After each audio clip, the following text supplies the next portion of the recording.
Saluons tous les enfants de Dieu, partout dans le monde, ainsi que tous ceux qui prendront part à cet audio. Que le Seigneur de gloire vous bénisse.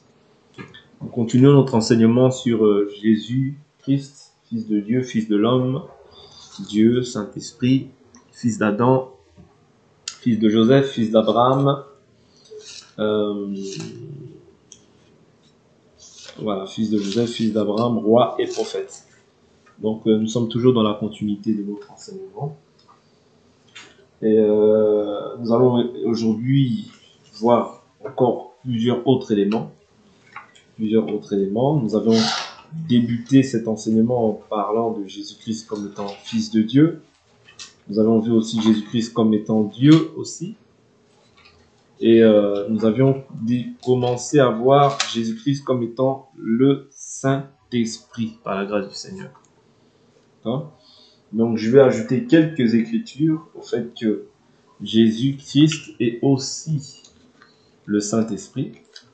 Et nous avions dit que Dieu nous a révélé son nom. Acte 4, verset 12. Son nom, c'est le nom de Jésus-Christ. Il n'y a de salut en aucun autre nom, car il n'y a sous le ciel aucun autre nom donné parmi les hommes, par lequel nous devions être sauvés. Donc le Père, nous avons dit, ce n'est pas un nom, le Fils n'est pas un nom, le Saint-Esprit n'est pas un nom, mais le nom, c'est le nom de Jésus. La personne morale, c'est la personne de Jésus, parce que Dieu est esprit, et un esprit n'a ni chair ni os. Donc on ne peut pas prendre le Père comme étant une personne, mais la personne, c'est la personne du Fils. Le Saint-Esprit n'est pas une personne, parce que c'est-à-dire il est immatériel. D'accord? Donc ce sont des éléments que nous devons ajouter à notre connaissance afin que nous soyons équilibrés dans notre marche et dans notre foi. Et que nous soyons à même de pouvoir aussi présenter ces choses-là de manière fluide et que ce soit à la portée de tous. Voilà.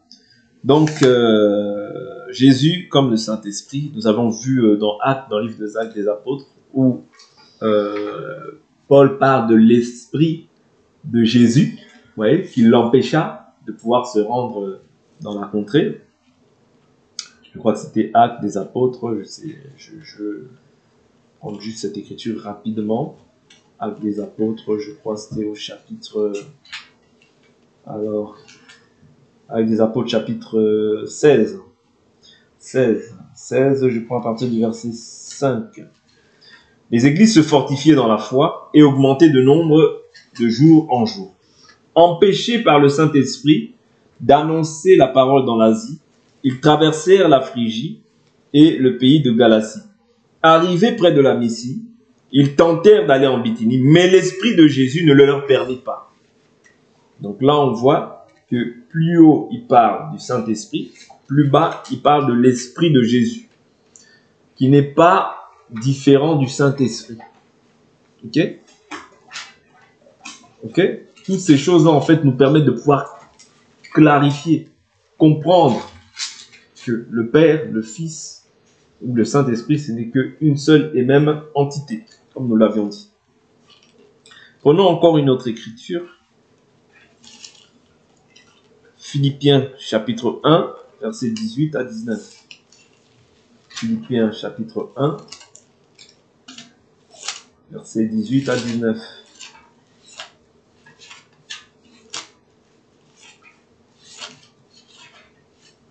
Philippiens 1, je prends à partir du verset 18 à 19. Alors, qu'importe, de toute manière, que ce soit sous un faux prétexte, ou que ce soit en vérité, Christ est annoncé. Je m'en réjouis et je m'en réjouirai encore, car je sais que cela tournera à mon salut, grâce à vos prières et à l'assistance de l'Esprit de Jésus-Christ. À l'assistance de l'Esprit de Jésus-Christ. Philippiens chapitre 1, verset 18. Donc là, on nous parle de l'assistance de l'Esprit de Jésus-Christ. Je prends en fait toutes ces écritures je rassemble toutes ces écritures en fait pour que nous ayons la compréhension de tout les rôles, si on peut dire cela ainsi, qu'a accompli le Père quand il était dans sa position de Père, a accompli le Fils quand il était dans sa position de Fils, a accompli le Saint-Esprit lorsque il était dans la position du Saint-Esprit. Et nous voyons qu'en fait, tous ces éléments-là reviennent à la même personne, la personne de Jésus-Christ. Ok? Je prends encore une deuxième écriture, par la grâce de Dieu, toujours dans Philippiens, chapitre 2, prenons le verset 1. S'il y a donc quelque consolation en Christ, s'il y a quelque encouragement dans l'amour, s'il y a quelque communion de l'esprit, s'il y a quelque compassion et quelque miséricorde, mettez le comble à ma joie afin d'avoir une même pensée, ayez un même amour, une même âme, une seule pensée. Okay? Au verset 1, il dit quoi? S'il y a quelque communion de l'esprit. Pourquoi? Parce que c'est l'esprit, c'est-à-dire nous aujourd'hui, si nous communions, c'est par l'esprit. Ok? Voilà pourquoi il nous parle de l'esprit de Jésus. Ok? Ouais, c'est par cet esprit-là que nous rentrons en communion avec Dieu. Voilà pourquoi l'Écriture nous dit quoi? Si quelqu'un n'a pas l'esprit de Christ, ça c'est Romains chapitre 8, il ne lui appartient pas. Prenons cette écriture pour voir encore que Jésus, c'est le Saint-Esprit. Ok? Jésus, c'est le Saint-Esprit. Là, je suis dans Romains, chapitre 8. N'oubliez pas que c'est l'Esprit, c'est par l'Esprit que nous rentrons, que nous sommes en communion. Autrement dit, en relation avec Dieu. Ok? La relation avec Dieu débute parce que tu as maintenant été scellé du Saint-Esprit. C'est là qu'il y a une relation. C'est là que Dieu peut témoigner que celui-là, c'est mon fils. Ok? Si ce n'est pas le cas, tu ne lui appartiens pas encore. Ok? Romains, je prends le chapitre 8 à partir du verset...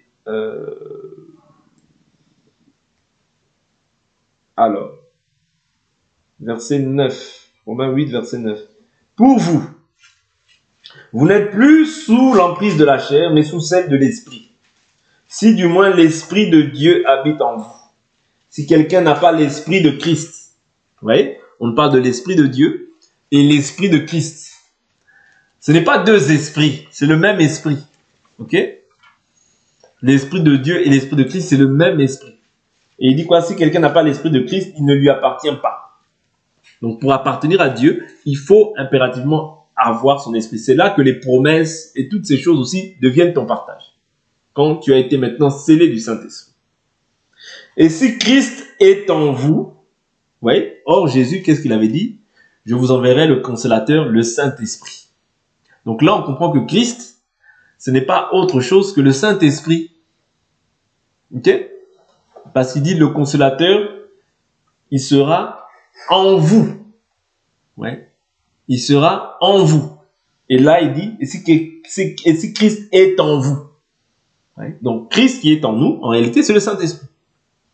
Ouais. L'Esprit de Christ, c'est le Saint-Esprit qui vient d'habiter en nous. Parce que Jésus nous a promis que le consolateur devrait venir. Oui. Jésus nous a promis que le consolateur devra venir. Or, ici, on voit que l'Esprit de Christ, c'est le Saint-Esprit. C'est l'Esprit de Dieu. Okay? Donc, ce n'est pas deux ou trois autres, deux esprits différents. Non, c'est le même esprit, mais on emploie plusieurs termes pour parler du Saint-Esprit. On peut parler du Saint-Esprit. On peut l'appeler aussi le Paraclet. On peut appeler aussi l'Esprit de Dieu, l'Esprit de Christ. Vous voyez? Voilà. Tous ces mots sont synonymes. C'est la même chose. Vous voyez? C'est la même chose. Donc, je continue. Et si Christ est en vous, il est vrai, le corps, il est vrai, est mort à cause du péché, mais l'esprit est vie à cause de la justice. C'est-à-dire l'esprit de chacun d'entre nous, parce que je vous ai toujours dit que l'esprit avec un E majuscule, c'est l'esprit de Dieu. Okay? Mais l'esprit avec un E minuscule, c'est l'esprit de la personne. D'accord? L'esprit de la personne. Ouais, donc l'esprit de la personne est rendu vivant.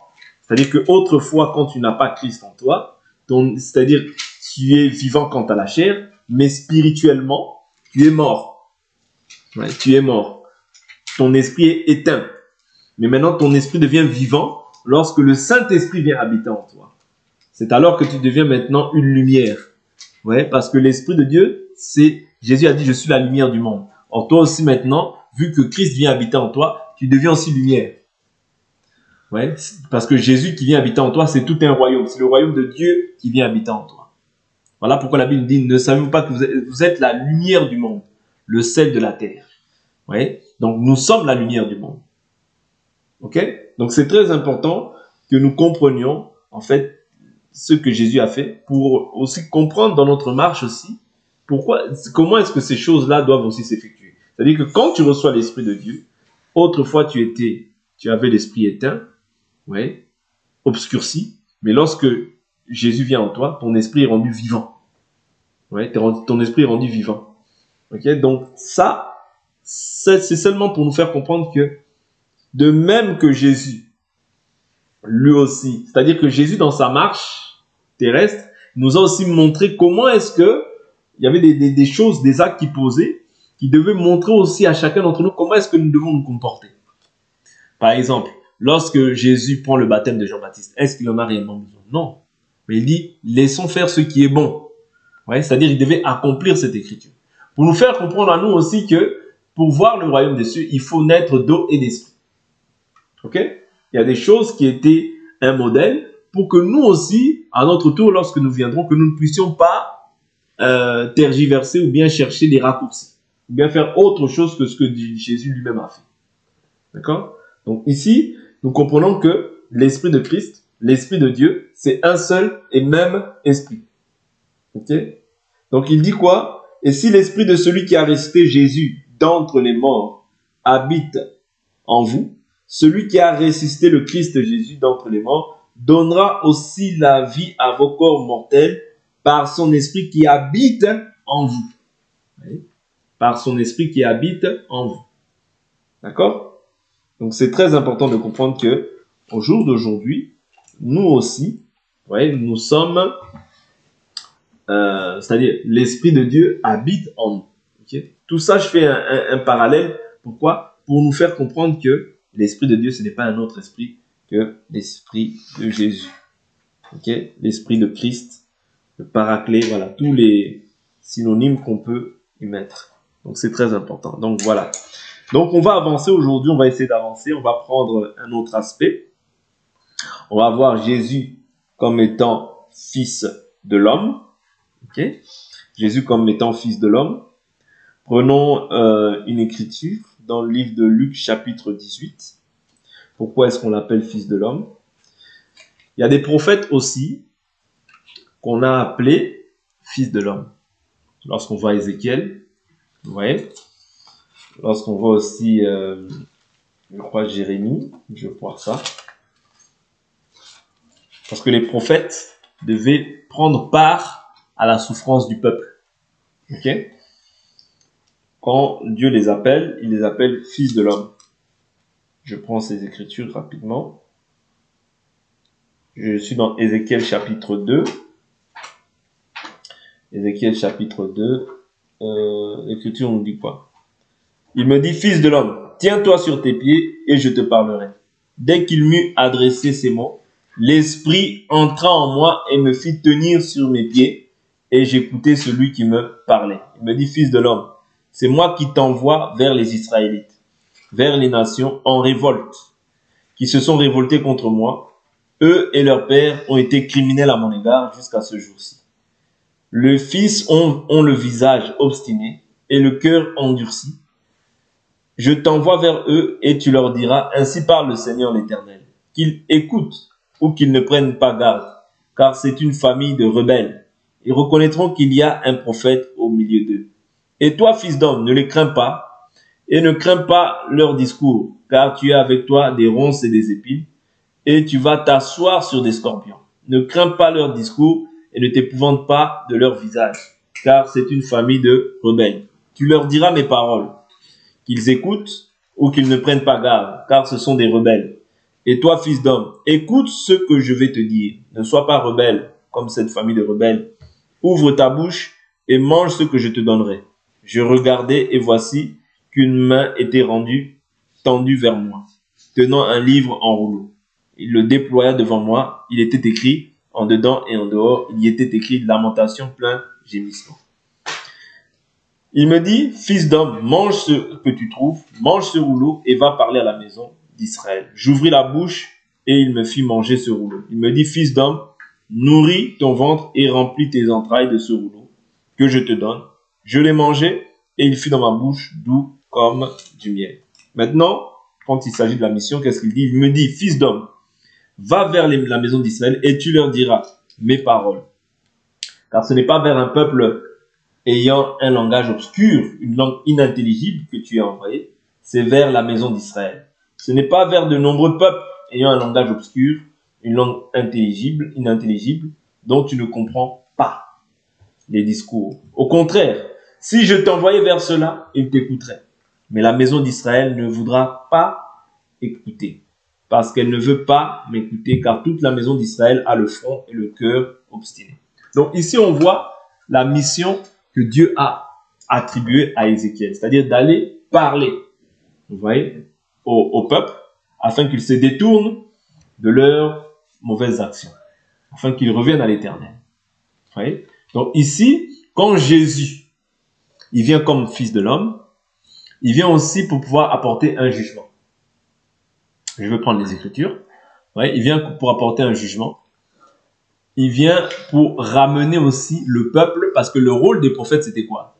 Ramener le peuple à l'obéissance des 613 commandements que Dieu avait établis pour la maison d'Israël. Ça, vous le savez. On a déjà vu plusieurs fois. Et le rôle des prophètes, c'était ramener en fait le peuple qui s'est détourné de la véritable adoration pour revenir à la vraie adoration. Or, Jésus, lorsqu'il vient sur la terre, il vient pour faire accomplir la volonté de Dieu. Oui. Le prophète aussi, qu'est-ce qu'il faisait? Il participait aux souffrances du peuple. Ouais, il avait part aux souffrances du peuple. Voilà pourquoi Jésus aussi, comme étant aussi un prophète, il est venu aussi prendre part aux souffrances du peuple. Ok? Et il est venu aussi apporter un jugement. Parce que le Fils de l'homme, lorsqu'il vient, c'est pour aussi apporter un jugement. Prenons les Écritures rapidement de la Nouvelle Alliance. Il y a beaucoup d'Écritures, mais je vais prendre rapidement au verset 18 de Ézéchiel 3. Il dit, quand je dirai aux méchants, oui, tu mourras, si tu ne l'avertis pas, si tu ne parles pas pour avertir le méchant de se détourner de sa mauvaise voie et pour lui sauver la vie, ce méchant mourra dans son injustice, mais je te réclamerai son sang. Mais si toi tu avertis le méchant et qu'il ne se détourne pas de sa méchanceté et de sa mauvaise voie, il mourra dans son injustice et toi tu sauveras ta vie. Ok? Donc ici, il montre qu'est-ce qu'il devait faire, c'est-à-dire ne pas craindre le peuple, c'est-à-dire annoncer le message que Dieu veut pour le peuple afin qu'il revienne à sa volonté. D'accord? C'était ça la volonté de Dieu, qu'il revienne à la volonté. Maintenant, prenons Jésus comme étant fils de l'homme. Comme je vous ai dit, je vous ai expliqué déjà, donc le fils de l'homme, il vient pour pouvoir annoncer la volonté de Dieu, pour que le peuple se détourne de ses mauvaises voies et qu'il revienne à lui. Souvenez-vous, lorsque Jésus voyait les pharisiens, il leur dit, race de vipères, qui vous a appris à fuir la colère à venir? Produisez donc du fruit digne de la repentance. Et ne dites pas en vous-même que vous avez Abraham pour père, car je vous déclare que de ces pierres-ci, Dieu peut susciter des enfants à Abraham. Vous voyez? Donc, toutes ces choses-là étaient annoncées par Jean-Baptiste, par Jésus, afin qu'ils puissent revenir. Ouais, qu'ils puissent revenir à la volonté de Dieu. Mais plusieurs sont restés endurcis et incrédules à cette parole. Quand ils voyaient les pharisiens, ils leur disaient quoi? Race de vipères. Malheur à vous, pharisiens. Malheur à vous, pharisiens. Malheur à vous, pharisiens hypocrites. Malheur à vous, pharisiens hypocrites. Jésus était venu pour pouvoir présenter le royaume, c'est-à-dire annoncer le royaume sur la terre. Okay. Maintenant, je prends les Écritures qui vont nous aider. Nous sommes dans Jésus comme étant le Fils de l'homme. Luc 18, verset 31. Luc 18, 31. Alors, Luc 18, verset 31. Jésus prit les 12 auprès de lui et leur dit, voici nous montons à Jérusalem, et tout ce qui a été écrit par les prophètes au sujet du Fils de l'homme s'accomplira. car il sera livré aux païens, on se moquera de lui, on le maltraitera. Vous voyez, les souffrances dont je vous ai dit. C'est-à-dire qu'il prend part aux souffrances du peuple. Vous voyez, aux difficultés. Pourquoi? Parce qu'il est fils de l'homme. Et qu'étant fils de l'homme, il doit participer, prendre part aux souffrances. Vous voyez, parce que quand les prophètes étaient envoyés en Israël, bien sûr, c'est-à-dire ils devaient maintenant être torturés à cause du message qu'ils annonçaient. Voilà pourquoi Jésus dit, il y a une écriture où il dit que vous avez tué les prophètes, tous les prophètes qui vous ont été envoyés. Okay? Donc, je suis dans Jean 18, il dit, car il sera livré aux païens.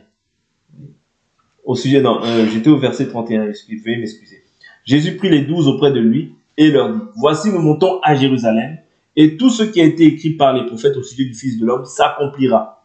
Car il sera livré aux païens, on se moquera de lui, on le maltraitera, on crachera sur lui et après l'avoir flagellé, on le fera mourir et le troisième jour il ressuscitera. Mais il ne comprit rien, ses paroles restaient cachées.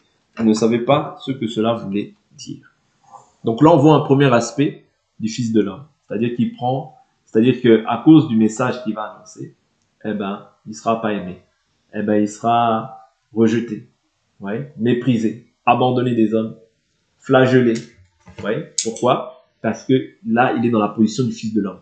Fils de l'homme, c'est aussi, quand on prend une deuxième écriture, on peut prendre Luc chapitre 19, verset 10. Il dit, car le Fils de l'homme est venu chercher et sauver ceux qui étaient perdus. Oui. Le Fils de l'homme est venu chercher et sauver ceux qui étaient perdus. Ça, c'est un deuxième aspect. Oui. Le Fils de l'homme. Maintenant, nous avançons. Je prends une autre écriture. Jésus étant Fils de l'homme. Luc 24, verset 7. On ne finira pas aujourd'hui. Mais on donne quelques éléments qui peuvent nous aider à avancer. Luc 24, je prends le verset 7. Si quelqu'un peut lire, ce serait bien. Il faut que le Fils de l'homme me soit livré entre les mains du pécheur, qu'il soit crucifié et qu'il ressuscite le troisième jour. Oui. Donc, ici, on comprend que c'est la même chose. C'est-à-dire, le Fils de l'homme doit être livré. Pourquoi livré? À cause du message qu'il annonce. Oui. À cause du message qu'il annonce. N'oubliez pas ça. Oui. En tant que Fils de l'homme, il vient pour apporter un jugement. Oui. Un jugement au milieu des païens. Voilà pourquoi, même dans Jean chapitre 5, versets 26 à 30, là, on va prendre les versets. On va prendre les versets. Si quelqu'un, Janice, peut lire ou quelqu'un veut lire, soyez 5 versets. Jean 5, versets 26 à 30. Jean 5, 26 à 30. En effet, tout comme le Père a la vie en lui. Vas-y, continue. En effet, tout comme le Père a la vie en lui-même, ainsi il a donné au Fils d'avoir la vie en lui-même. Il lui a donné aussi le pouvoir de juger, parce qu'il est le Fils de l'homme. Ne vous en étonnez pas, car l'heure vient où tous ceux qui sont dans les tombeaux entendront sa voix et en sortiront. Ceux qui auront fait le bien ressusciteront pour la vie, mais ceux qui auront fait le mal ressusciteront pour le jugement. Je ne peux rien faire de moi-même. Le juge d'après ce que j'entends et mon jugement est juste, parce que je ne cherche pas à faire ma volonté, mais celle du Père qui m'a envoyé. Amen. Donc ici on voit que, étant Fils de l'homme, ainsi il a donné au Fils d'avoir la vie en lui-même, il lui a donné le pouvoir d'exercer le jugement. Pourquoi? Parce qu'il est Fils de l'homme. Ouais, c'est-à-dire que c'est ce que Dieu aussi a dit à Ézéchiel, j'endurcirai ton front. Ouais. Je rendrai ton front comme le diamant. Vous voyez, donc Dieu endurcit le front d'Ézéchiel pour qu'il ne puisse pas craindre face à l'adversité. Vous voyez? Parce que généralement, quand il y a adversité, généralement ils sont plus nombreux. Vous voyez? Mais avec eux, il y a un bras de chair, mais avec nous, il y a l'Éternel des armées. Ok? Donc, généralement, c'est comme ça. Ok? Mais il ne faut jamais craindre ce que les hommes craignent. Il faut craindre l'Éternel. Parce que quand tu as Dieu avec toi, tu as toujours la supériorité. Ok? Donc là, étant fils de l'homme, il prend part aux souffrances, mais il annonce aussi le jugement. Ouais. Afin que les gens se détournent de leur mauvaise voie. Et malheureusement, tous ne le font pas. Ok? Donc, quand nous continuons, nous prenons toujours Jésus étant fils de l'homme, Jean 6, 26, 29, Janice, Jean 6, 26, 29. Jean 6, 26, 29. Jésus leur répondit, en vérité, je vous le dis, vous me cherchez non pas parce que vous avez vu des signes, mais parce que vous avez mangé du pain et que vous avez été rassasiés. Travaillez non pour la nourriture périssable, mais pour celle qui subsiste pour la vie éternelle, celle que le Fils de l'homme vous donnera, car c'est lui que le Père, le Dieu lui-même, a marqué de son empreinte. Ok. 6 à 29. Ils lui dirent, que devons-nous faire pour accomplir les œuvres de Dieu?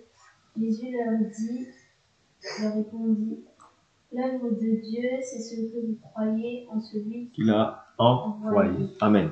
Ouais, donc ici, il nous donne encore un autre aspect du Fils de l'homme. Il dit, travaillez non en vue de la nourriture qui périt, mais en vue de la nourriture qui subsiste pour la vie éternelle, celle que le Fils de l'homme vous donnera. Ouais. La vie éternelle, c'est le Fils de l'homme qui donne. Ok? Le Fils de l'homme qui la donne, du moins. D'accord? Donc là, on voit les aspects du Fils de l'homme. Jean 6, 26 à 29, on l'a vu. On peut prendre une autre écriture.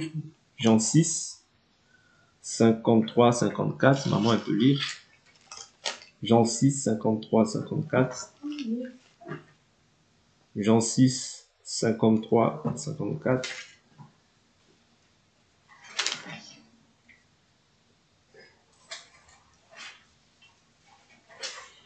Là, on prend juste des caractéristiques du Fils de l'homme. Ok?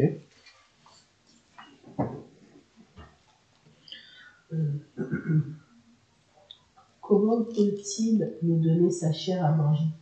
Jésus leur dit, en vérité, je vous le dis, si vous ne mangez la chair du Fils de l'homme et si vous ne buvez son sang, vous n'avez point la vie en vous-même. Ouais. Celui qui mange ma chair et qui boit mon sang a la vie éternelle. Amen. Et je le ressusciterai au dernier jour. Amen. Vous voyez, donc ici, il est question encore du Fils de l'homme. C'est-à-dire de manger la chair et de boire son sang. Ok? Manger la chair, boire son sang, c'est simplement venir à Jésus et croire en Jésus. Ok? Parce qu'il l'explique au verset 35, où il dit, Jésus leur dit, moi je suis le pain de vie, celui qui vient à moi n'aura jamais faim, et celui qui croit en moi n'aura jamais soif. Ok? Donc le fait de venir à Jésus, et de croire en Jésus, c'est ça, manger la chair et boire le sang de Jésus. Parce que le sang, ici, n'est pas caractérisé par le sang physique, mais par la vie de Jésus. Ok? Là, parce que la vie de toute chair, c'est dans le sang. D'accord? Donc le fait de croire en Jésus, c'est ça, manger la chair et boire le sang de Jésus. Okay? Ce n'est pas d'une manière physique comme ça. Voilà pourquoi beaucoup, lorsque Jésus a dit ça, ont été achoppés et ont été scandalisés et ils se sont retirés, bien qu'ils étaient les disciples de Jésus et qu'ils étaient contents de pouvoir chasser les démons. Ouais? Mais lorsqu'ils ont entendu ça, ils ont dit non, non, ces paroles sont dures, qui peut les entendre? Et à ce moment-là, ils se retirèrent. Ouais? Ils se retirèrent. Donc c'est très important de comprendre aussi le langage, d'avoir l'entendement de Jésus, de comprendre en fait certaines paroles que Jésus disait comme ça de manière brute. Donc, je continue, il me reste 2 minutes, je continue Jean 6, 62 à 63, Jean 6, 62, 63. Je lis rapidement, Jean 6, 62 à 63, l'Écriture nous dit, « Si vous voyez le Fils de l'homme monter où il était auparavant, c'est l'Esprit qui vivifie, la chair ne sert de rien. Les paroles que je vous ai annoncées sont esprit et vie. » Donc, si vous voyez le Fils de l'homme monter où il était auparavant. Vous voyez? N'oubliez pas dans Jean chapitre 3 aussi, qu'est-ce qu'il est dit? Qu'est-ce que Jésus dit? Il dit, personne n'est monté au ciel. Vous voyez? Personne n'est monté au ciel, Jean chapitre 3, verset 13, il dit « Personne n'est monté au ciel, sinon celui qui est descendu du ciel, le Fils de l'homme qui est dans le ciel. » Ouais. Le Fils de l'homme est dans le ciel. Pourquoi l'homme? Parce que la Bible nous dit, en réalité, dans l'homme, hein, c'est quoi? C'est l'esprit. Ouais. Et le Fils de l'homme symbolise aussi le côté de la force. Ouais. Le côté de la force, le côté de l'esprit. Mais en tant que Fils de l'homme, Jésus, il était à la fois. C'est-à-dire, en tant que Fils de l'homme, il est à la fois. Voilà, il était, parce qu'ici, il dit quoi? Personne n'est monté au ciel, sinon celui qui est descendu du ciel, c'est-à-dire lui-même. C'est-à-dire, quand il descend comme Fils de Dieu. Mais, au ciel, il est comme Fils de l'homme. Parce que là, il dit, le Fils de l'homme qui est dans le ciel. Ouais, parce que l'homme symbolise la force. L'homme symbolise l'autorité. Ok? Donc c'est très important qu'en tant que Fils de l'homme, c'est Dieu qui règne. Dieu règne en tant qu'homme. Pas homme physique comme ça, mais homme comme étant la puissance. Homme comme étant l'esprit. Okay? Par rapport à Job, là-bas, qui nous dit, en réalité, dans l'homme, c'est l'esprit. Ok? Donc ce sont ces éléments-là qu'il faut que nous retenions pour aujourd'hui. Et comprenez que, en tant que Fils de l'homme, je répète, et on va clôturer là, en tant que Fils de l'homme, donc il vient pour apporter un jugement. Parce que Jésus, il y a une écriture où il dit, je suis venu sur terre pour apporter le jugement. Et apporter un jugement. Ouais, apporter un feu. Ouais, le feu, c'est aussi le symbole du jugement. Que nous allons voir ça par la suite. C'est-à-dire que quand il vient comme une personne qui apporte le jugement, il vient en tant que Fils de l'homme. Ouais. Il vient en tant que Fils de l'homme. Voilà pourquoi après les gens sont révoltés. De même quand les prophètes aussi prophétisaient, on cherchait à les tuer. Pourquoi? Parce que là, quand Dieu les appelait comme Fils de l'homme. Vous voyez? J'endurcirai ton front. Vous voyez? Donc, ils te feront la guerre, mais ils ne te vaincront pas. C'est-à-dire quand il prend cette posture-là, il prend la posture du Fils de l'homme. La posture de la puissance, de l'autorité que Dieu lui accorde. Ok? Donc, pour aujourd'hui, nous allons nous arrêter là. Et nous poursuivons notre enseignement. On va prier.